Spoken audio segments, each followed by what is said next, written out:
Yeah, like this is kind of what I'm saying. God of War Ragnarok, great game. Definitely one of the best games of the year. But if you're talking about an award that needs to be compared to all the other games that came out over a year and all of their cultural impact, having only a couple days or even a couple weeks, even if you had the game early, because, I'm a games journalist, I know what that's like, it's not enough. But it's recent and it's a big name title backed by a first party. A bunch of people in my comments said that I just think Elden Ring should win. I don't. I don't actually necessarily think either should win. I'm undecided.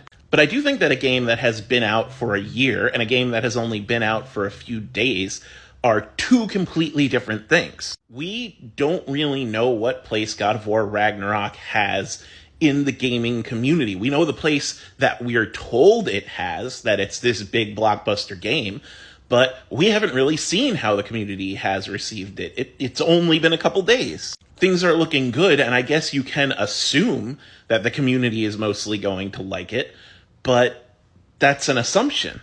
The same thing goes for Sonic Frontier. The same thing goes for any game that has been recently released.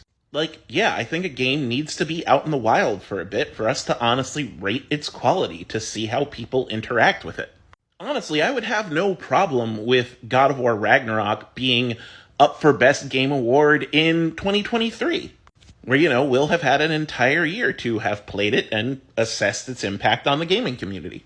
But that's not how award shows work. Award shows are mostly bullshit. God of War is big, and it's recent, and that is going to give it an edge here.